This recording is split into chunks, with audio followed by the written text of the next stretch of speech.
Would you consider yourself an activist? I used to be.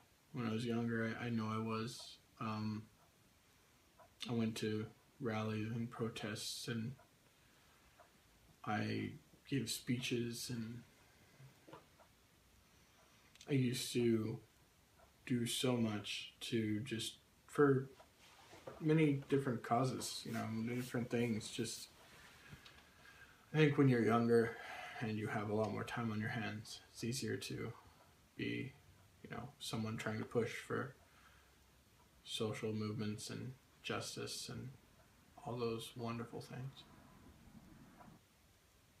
How do you respond to people who might ask why your opinion about racism really matters as a white person?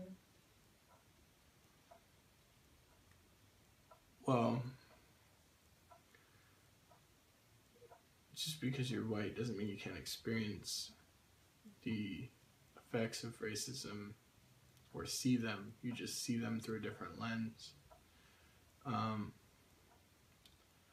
I can't be, systemically attacked or held down by a system that's built to help me. I know that I'm never going to be the direct target of racism. I've indirectly been affected by it. I've seen it my whole life. I've dealt with my family being awful at certain points. And I think that a lot of that goes to life experience. And when you're trying to do something to help someone, I don't think the color of your skin matters so much as your intention. If I'm going to help someone regardless of their skin color, I'm not doing it to get something for myself. I'm doing it because I genuinely want to help someone. And I've had over probably 800 some students, and I just wanted them all to question things. I just wanted them all to ask questions, and I don't think that's a bad thing, to be told to ask questions and question why you're being treated differently, and question why you are in the social place that you are, why you're in the community you're in, and how that came to be. I used to give an assignment for when they make you, the one time they make you do Black History Month, and I used to give an assignment where I would ask my students to go home and ask their grandparents what their grandparents did for a living. And I did that so that they were learning at least a second-hand account of how their family came to be where they are. They're learning from most likely the late 1800s onward how their family lineage came to be where they are now.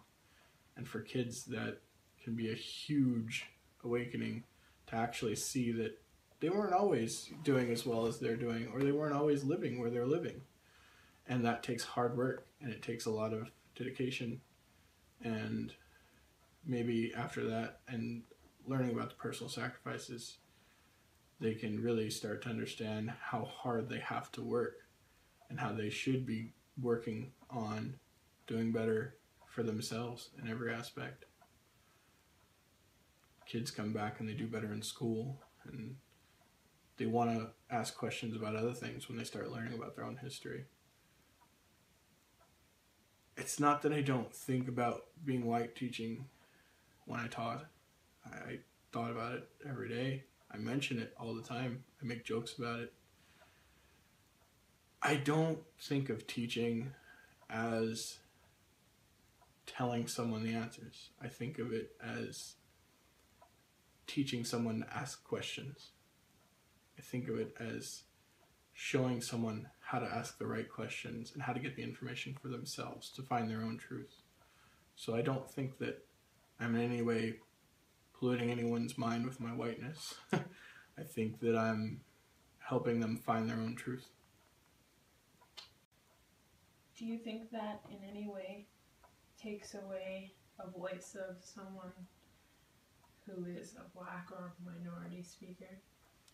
No. I mean, when you're giving a speech, you want to make sure that you're doing so for a panel that's diverse. You want to make sure that you're not showing up to this all-white panel. And I've turned down speeches when I was like, there's no people of color on your panel at all. I'm not going. I'm just not going. You're not having a representative panel that represents this community. And you're not thinking about what you're doing. And whenever I'm involved with something, I tell all my friends and try and get my friends involved. I have friends who are now fortunate enough to be, assistant public defenders and people that are, city council members that I grew up with, that I went through school with, kids that no one would have thought anything about until they decided to go to college and just push through, whether they went straight through Berkeley and got a scholarship or whether they slummed through friggin' community college and just pulled themselves up by their bootstraps and made something of themselves with community work and hard work and dedication. So I've always included my friends. I've always asked my friends for help when I needed guidance. I rely on the people I know and the people I know that are strong. And like I said, pretty much everyone I associate with happens not to be white. So that means that a lot of times I'm involving people of color in everything that I do, in every way that I can. I try not to take away from someone's platform. I definitely try to elevate anything that I would be involved with. If I can help people be involved, if I can help people ask the right questions and learn to ask questions, then I don't see that as taking away. I see that as contributing.